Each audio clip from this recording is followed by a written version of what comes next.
Shalom and welcome to another edition of Parasha Talk. I'm Rabbi Elliot Malamet in Highland Park, New Jersey, at the Highland Park Conservative Temple Congregation on Shaman. And joining me, my good friends, Rabbi Jeremy Kalmanovsky, Anshe Chesed, New York City, Rabbi Barry Chesler in the Solomon Schechter, representing Solomon Schechter Day School of Long Island. It's great to see you.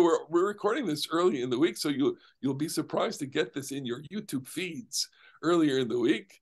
Because I'm going to Israel tonight on Sunday night, flying to Israel tonight. I'm going to be there for 10 days to visit my son and daughter and their respective others. And just looking forward to that. But we got to do the Parsha Talk. We got to do the Parsha Talk for Mishpatim. Mishpatim. And it's also Shabbat Shkalim, which we probably won't get into. Mishpatim starts with the words Ve'ela HaMishpatim, Ve'ela HaMishpatim, Asher Tasim Lifnehem. These are the statutes, the ordinances, the mishpatim that you will place before them.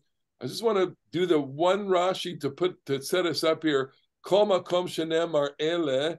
Everywhere it says the word ele, pasalat haroshanim. It means it just kind of sets aside what comes before it. Ve'ele mosif al harishonim. When it adds the conjunctive, the and these are, this is in addition to. And so the question then is, what is the place of these mishpatim? How do they function in the context of the general revelation of Sinai? And quite frankly, how do they function as a legal code within the legal codes of ancient Israel? And for bonus points, how does it function in Jewish law? So let's take on these very, very simple topics. Well, since you brought up the Rashi, I'm just going to continue down on the Rashi a little bit, and with a reference to something that perhaps our folks will find interesting. That the same Rashi's, many of you know, major Bible commentary, France, 1040 to 1105. That was the length of his shiur, from 1040 to 1105. They studied Bible, but. You thought he was doing Parsha Talk. You often went over. He mostly was, he would draw whenever he could to explain the semantic meaning. He would try to draw on classical rabbinic midrash, and this one I think does come from the Mechilta, the Mishnaic era midrash on Exodus, and it says, this is what you should place before them. God says to Moses, "Don't think." I'm going to tell them a little bit now, and I'll tell them a little bit later, and it's going to be a little bit fragmentary and scattered all over the place. But, I'm not going to, I as a teacher, I don't have to get this really, really clear. L'chach ne'emar, that's why it says, Asher tasim lifnehem, that you should place before them, keshulchan ha'aruch, umuchan le'echol lifnei adam, like a well-set table, arrayed, ready for a person to eat. And as it happens, to place before, the biblical idiom to place before you does usually refer to food. Actually, they place such and such before the person means that they gave them food to eat. And so that is the idea of the code being, supposed to be very practical, detailed. It tells you what to do right out there. That's why our major legal code from the 16th century is called the Shulchan Aruch, the set table, based on that Rashi, or that phrase may or may not be in the Mechilta itself. But the idea is that the code, we made this covenant last week and the Parsha last week, and the pyrotechnics and the experience of meeting God is very, very powerful. That'll happen again at the end of our Parsha this week. But it's got to have some content, and the content has to be, here's how you deal with wealth and poverty. Here's how you deal with holidays. Here's how you deal with torts and business conflicts, and all those things that's the substance of the covenant you just made. Yeah, but is it so simple? Look at the first verse. Ki tikne eved ivri shesh shanim yavod. If you buy or acquire a Hebrew slave, 6 years shall he serve you. Uvashvit yitzeh lechavshi chinam. And on the 7th year he will go free. So, I mean, you could put this in front of a 10-year-old and get dozens and dozens of questions, not the least of which is, how is it that there's slavery in the Bible? And what does it say about slavery? And then for a much more mature person, what can you say, does the Bible include things that we find repugnant, morally repugnant, which would be slavery, and to what extent does that belong? And so all of a sudden, the set table, which has what seems to have clear laws, is actually an opener for big conversations. So in the modern world, this discussion was in some ways best encapsulated by an exchange of letters between Martin Buber and Franz Rosenzweig on the meaning of revelation. Martin Buber was very big on this idea that revelation was an event with no content. It was a meeting between God and Israel. And Rosenzweig believed that law could come out of revelation. And it was a difference that had in part to do with their levels of observance. Buber mostly non-existent, and Rosenzweig in the famous phrase "not yet," when he was asked if he did a specific mitzvah, either he did it or he was on the road to doing it. But here, I think what we have is an attempt to take a known body of law, which is, I think, is what the covenant code is, and attach it to Mount Sinai. So the set table that Jeremy discussed is actually an explanation, I think, of sorts of the revelation. So we have this great scene last week in chapter 19 and 20 of Revelation at Mount Sinai. And what comes out of it, what you're supposed to feast on, are the details of the law that are going to begin in our Parsha this week and carry through most of the rest of the book of Exodus. Can you just explain to me, when you say the word feast on law, how you interpret that, and what does that metaphor mean? Well, I was thinking about this, and there's a great phrase for a collection of law, which is a digest. Okay. But we mostly know the word digest from eating. So there is a connection linguistically on some level, perhaps mostly in my imagination, granted, between law and food. And I think the idea is that the law is supposed to be digestible, meaning you can work your way through it. It's not supposed to give you heartburn, some kind of gastrointestinal disease, but you're supposed to be able to digest it, understand it, and apply it. And then perhaps, if we want to continue the metaphor, eliminate it. Would you go as far as saying, I am spiritually sustained by my perusal, analysis, study of, and mastery of the law? I think this came up last week. I think on some level in the conservative movement, we believe that no matter what our particular adherence is to Jewish law in general or in specifics, we're not willing to jettison it. It's an important part of our core Jewish identity. And, speaking as three rabbis, I imagine in some ways our observances are relatively close together, but probably some great divergences. But I want to point out one other thing. So you talked about the abhorrence of slavery.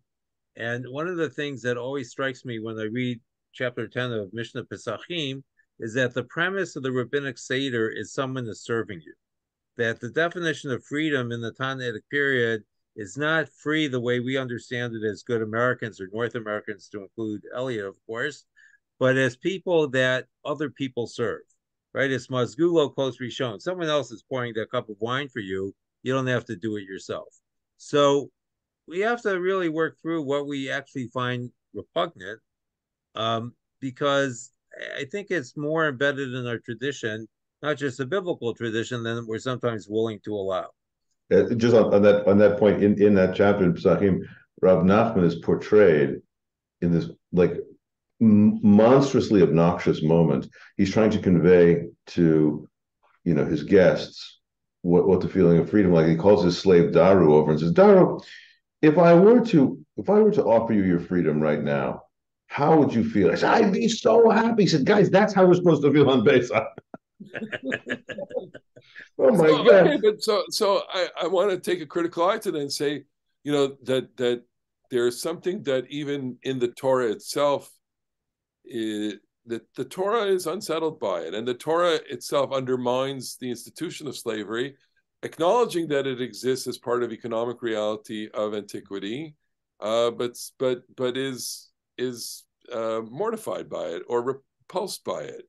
And I'll go back to last week. It's easy to go back to the Ten Commandments, because the commandment for Shabbat really is the epitome of undermining slavery, right? You give you have a commandment to observe Shabbat, your servant, your maidservant, right? So you give your servant and your maidservant a taste of freedom on one day.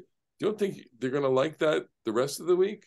And that to me says that the Torah is uncomfortable with slavery, notwithstanding the fact that it exists, and notwithstanding the fact that we find it kind of repugnant, and that immediately when we recite a verse, and I'm here thinking that we probably are in good company from rabbinic times on, or from even biblical times on. Nobody liked this idea of slavery. Well, I wouldn't go quite that far. I think there were people that liked it, but I think your general point is an important point. But I think the other piece of it that we have to keep in mind is that a good part of Jewish tradition, although obviously not all of it, is very pragmatic. And it's based on the idea that we live in an unredeemed world. And we take baby steps towards the age of redemption, which traditionally we identify with the Messiah. And unfortunately, Jewish history is littered with moments, some lasting longer than others, where people clung to a messianic fervor such that they made the unredeemed world a lot more unredeemed than it needed to be. But our progress towards redemption is very slow. And so I think your point is well taken, that there is a dissonance between the stated law and what is actually behind it. But just as you caution that we have to be aware of that, we also can't make too much of it either. So I think this is really important because Elliot, you posed the question, like, do we feel that the study of the law and the practice of the law is sustaining? And I think the answer for a traditional Jew has to be an unequivocal yes.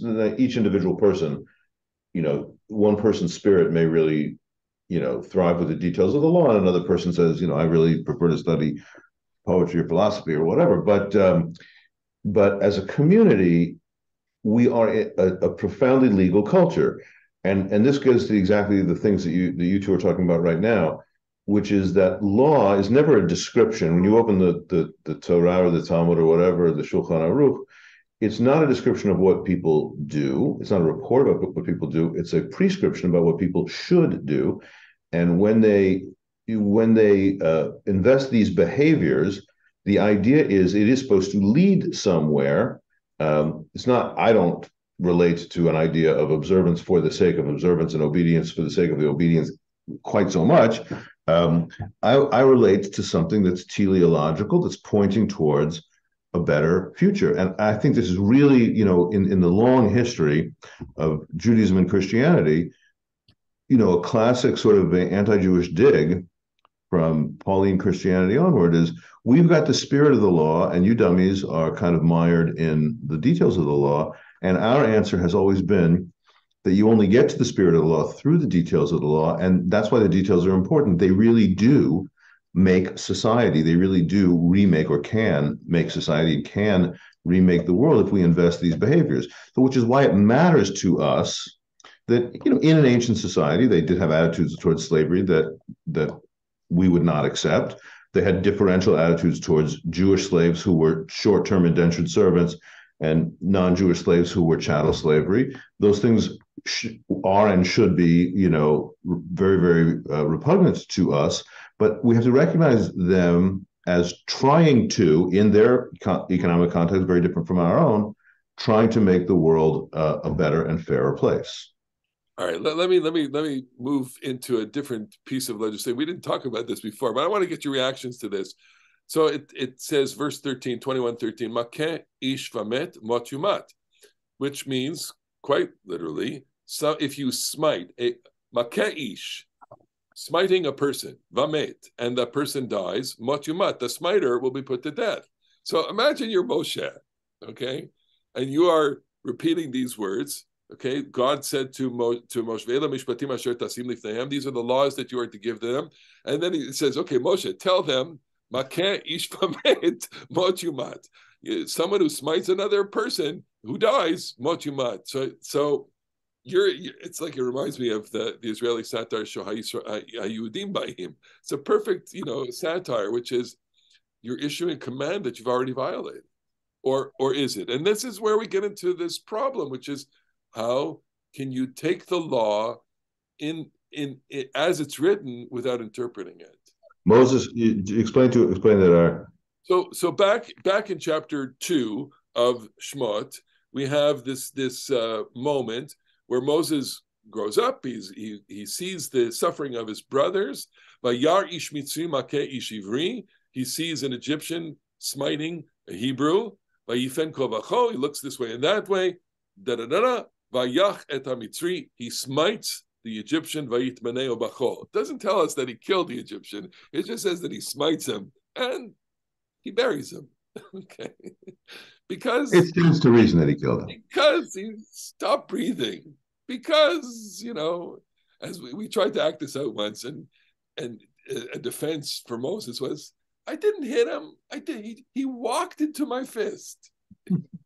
He just. Do you realize like if you've seen? I mean, this is all talking about movies here, but they didn't have like Glocks or 9 millimeters. So we're talking about like to smite somebody until they die. It's got to be an act of just truly for us. Unless he's a football player, and you happen to do you remember the Buffalo football player who was Damar Hamlin? Yeah, they tried to tackle him, and they got him right on the chest, and his heart stopped. Yeah, that was a 1 in a million thing. Exactly. So here you could say that Moses smiting the Egyptian, he hit him on the chest. It was right at the defibrillating moment, and the guy collapsed. And of course, they didn't have 911 and ambulances. Then the guy died. Right, but I think we can't lose sight of the fact that a law code is shorthand, because as Jeremy said, it needs interpretation.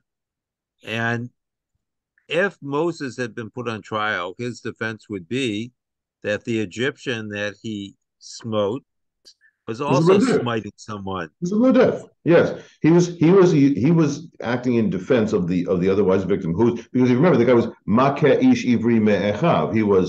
He was smiting one of. Oh, that was the two. That's the two Israelites. But yeah, same story. But here, I think that it's not far-fetched to reason that there is an element of intent and motive embedded in the commandment. It's not just that you happen to hit someone. This comes up in discussions a lot when we talk about the difference between thou shalt not murder and thou shalt not kill. Because even in my school, a lot of students think, at least on some level, that the sixth commandment is thou shalt not kill. But it's thou shalt not murder, because self-defense and war are notable to the commandment. And I think here, this is not the law that governs Moses. Well, but you're only saying. Although Ramban, if I remember correctly, thought this was why Moses did not get into the promised land. Okay, so fine. In fact, he was punished for killing. But what I'm trying to say is that already we're trying to adjudicate here a situation, by saying here's the law. The law is pretty unequivocal, but actually the law needs to be interpreted. Go to the next verse. Of course, the law needs to be interpreted, but before I just leave this real quick, let's just note one important difference between the 10 commandments of Parsha Yitro and the Code of Mishpatim. Lo tirtzach, that is an exhortation. Do not murder. That's how you should behave. That is a apodictic, is to use that fancy phrase. This tells you how to behave. The casuistic law, makeh ish v'met mot yumad, when the following thing happens and one person smites another one, they should be put to death. That's a totally different kind of law, because not only is it telling you how to behave or not to behave, it's telling you that there's a punishment, a specific punishment. It legislates the death penalty, which is like, it seems to be all the difference in the world. I'm only laughing because you said it, they should be put to death, which always reminds me when I kind of roll through a stop sign. I make a stop, but it's not the halachic stop. And someone says, usually it's one of my children says, how about you should stop? And I said, suggest it. So what you should go to, I think, is verse 15. I was going to go there. Okay. So your parent, it doesn't matter how hard you hit them. If you raise your hand to them, you're killed. Okay, so fine. So, and would any parent put their kid to death because they raised their hand to them? Well, so what's missing here is what was the motive and the force of the blow, right? Because makeh is often understood to attempt, if not deliver, a lethal blow. So it's not like a love tap to your parent and all of a sudden you're going to be executed. Is that you raised a murderous hand to your parent and it doesn't matter what the results are, you're subject to the death penalty. But you're applying a layer of interpretation, which I think is just obvious. It's a necessity. You just can't adjudicate this law without trying to interpret it, because otherwise we get into all sorts of situations where the law could be completely abused. The Parasha Mishpatim, this is of course correct. This is what gives rise to the idea in rabbinic Judaism that there's two Torah. There's Torah SheBa'al Peh, the law, and Torah SheBa'al Peh, the law as explained orally. But in addition, Parashat Mishpatim does include what this is not the simple meaning of the phrase, but this is how the rabbi takes it. The rabbis take it is the principle of majority rule in disputes, acharei rabim latot, which means that the implicit premise of the idea that the legal system is, okay, we're going to have a group of people discussing it. They're going to constitute a court. They're going to disagree. And sometimes we're going to have to settle the disagreement by voting. Yeah. All right, go next. Go the kidnapping and selling them into slavery. It says okay, so they find the person, but this is Joseph, right? Selling Joseph as a slave, that's the death penalty. But go to the next verse. Never mind raising your hand or fist to your parents, even if you curse your parents. Right, but here I think we have to explain what curse means. Ah. And I think the curse is to invoke a divine power to kill the recipient of the curse, right? It's not what we call cursing swear words. It's an invocation of the divine power against someone. Okay. And obviously, by the way, this is the relationship of these stories. You're pointing out the stories in Breshit and the early part of Shemot, but also the relationship of these specific rules to the Ten Commandments, I think, is a rich relationship, which is to say that, Ten Commandments, hooray, it was beautiful, the mountain was quaking in the divine voice, and Moses speaks, and God answers in thunder. No, we're turning these things into structures of society, legislations that because you can't get to all the electricity without the nitty and the gritty. Yeah. And I want to add one other point. The premise of the covenant code seems to be a court system, that it's not simply the application of the law, but it requires some kind of discussion to see how the law fits the given situation. So we're trying to construct a society here, a more just society, to coin a phrase. Well, the question for me is not just about constructing a just society, but how does this filter down to the Israelites? In other words, I think most people in this country think of themselves as good Americans, even though we hardly ever look at the Constitution. We never look at the federal or state law codes. Tax code. Grow up. Tax code. What? Read the federal tax code, thousands of pages. Well, yeah, that's why we have Shabbos, for that kind of reading. Anyway, the point is we grow up in a society, as Chaim Soloveitchik once pointed out, learning how to do things by imitating people who do them, who are elders.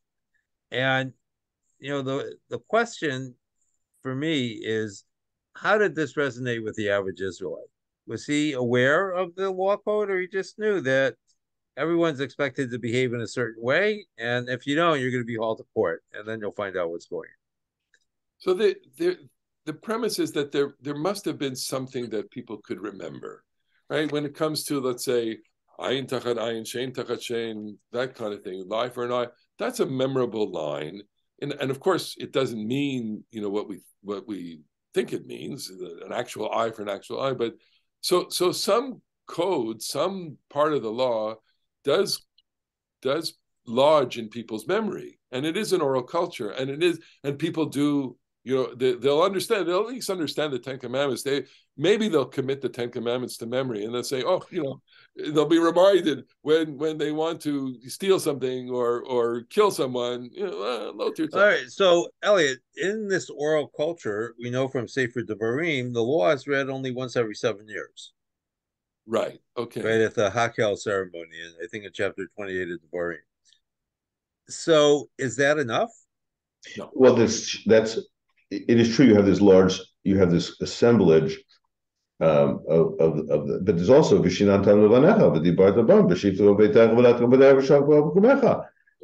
an idea of by the time Deuteronomy rolls along, which will some years after this code. It's just in a few months, I think. Culture is constituted by repetition, repetition, repetition, so that you do, and ultimately, as Jeremiah says, ultimately, you're not going to need one person to tell another person how to behave, because the law will be written on their hearts. And so ultimately, that's what we're going for, is you can internalize these things. But I just, whatever. It's an incredibly important question that I don't know how we would go about answering.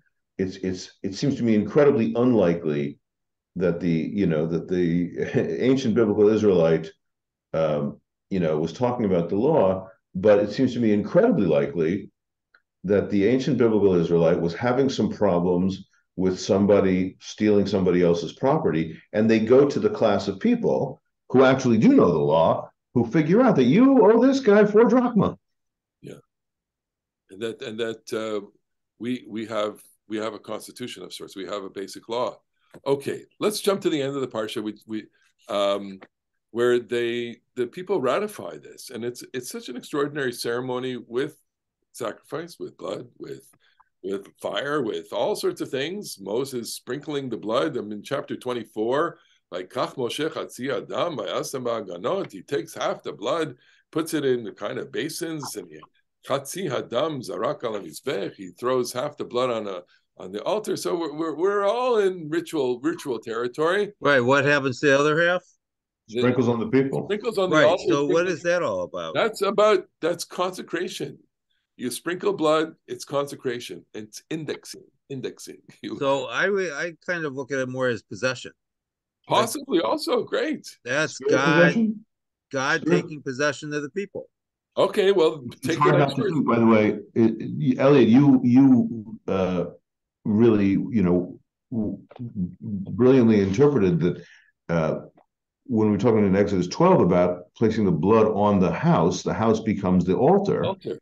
And so here, perhaps, the same thing is true, that the people are also sanctified, so to speak. Absolutely. The placing of blood is ownership, it's sanctification, it's a kind of, it's like anointing in some way, but different. It's placing a life essence on him.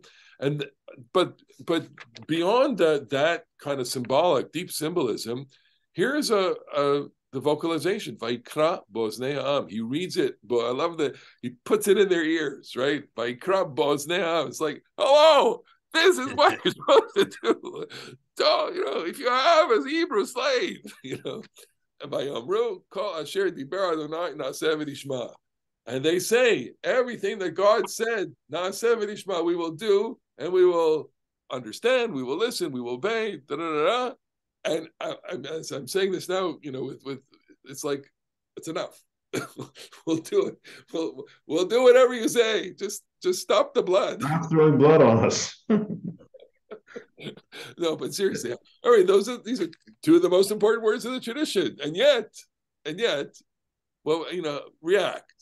What's going on here? I mean, and in light of certainly what comes after, is this a great? So, I think that this is, in a sense, the counterpart to Revelation, and we tend to think of Revelation as being unidirectional, from God to the people. But Revelation requires a response from the people. And without the people's response, the revelation itself is without meaning, because it's not what the revelation means to God, the omniscient, is what it means to the people. So just go a second back to Buber and Rosenzweig, which so restate what you just said in light of Buber and Rosenzweig. Buber is like, so there's revelation. So, Buber had his issues, of course, as we all do, but he was most emphatic that law and revelation were two distinct. Law never measured up to revelation. That the individual decides how to respond. Right. And why Buber is so appealing, because Buber is really... Well, the irony of Buber is that traditionally he was more appealing to Christians than to Jews, right? Because he's considered to be an antinomian in the Pauline tradition. But Rosenzweig, I think, was more of a communitarian as well, and deferred at least in part to the community in a way that Buber didn't religiously. And so for Rosenzweig, the law could be an important component of revelation. And what's interesting to me is that when you look at modern Jewish philosophy, the person who appears in modern Jewish philosophy books is Rosenzweig and not Buber. Not Buber at all. Because Buber is not considered a Jewish philosopher, but more a philosopher who is a Jew. I don't really have anything to add about that excellent presentation, but I would just say about the revelation makes no sense without the receipt. This is nice idea. Totally correct in a religion of Brit, right? Which is what we have here in 24. Exactly, a religion of covenant is not possible to be unidirectional, and the whole sweep of Judaism with the Torah SheBa'al, a written Torah, and the Torah SheBa'al Peh, which, even though there are elements in the Agadic tradition that says, oh, well, God also gave the Torah SheBa'al Peh. Actually, that makes no sense. Not only on a historical level that it has to evolve through the centuries, but it makes no sense on the religious layer. The truth is, the Torah SheBa'al Peh, God gives a Torah to earth, and earth gives a Torah back to heaven in its interpretation. So there has to be two partners to the covenant. That's what makes Judaism make sense, and it comes very clearly. One of the most famous pieces of rabbinic lore, which many listeners will have heard many times, is that God held the mountain over their heads and said, "Listen, do you accept the law or not? Wonderful if you do, and if not, smush." And so the people accept the law, and then the Talmud says in this, this is one of the most famous. Everyone knows the bit about God holds the mountain over their heads like a cask. But the rest of it is even better, which is to say that the Talmud then goes, well, then the Torah is invalid. You can't you can't coerce somebody into a covenant. And that the punchline on that midrash is that they accepted it again in the time of Esther and Mordechai, which of course is the book in which God's name is absent. So when the people accept the Torah, they say Na'aseh v'nishma, not because God is forcing them, but because they can respond even when God is not so present, not so obviously present. Now that's religion. So what I would add to what you said, Jeremy, which was excellent, is that this idea of Brit is what levels the playing field. Even though God has more power than Bnei Yisrael, in the Brit, God needs Bnei Yisrael. And there is a rabbinic idea of Mishutaf Bereshit, that we participate with God in acts of creation. And the truth of the matter is, we have to participate with God in acts of revelation as well as acts of redemption. We tend to focus on the creation aspect, but it is a partnership, because the response is what makes the relationship. Otherwise, it's one way. All right. I know that we're out of time here, but we have a lot of colleagues who watch and listen to our Parsha Talk.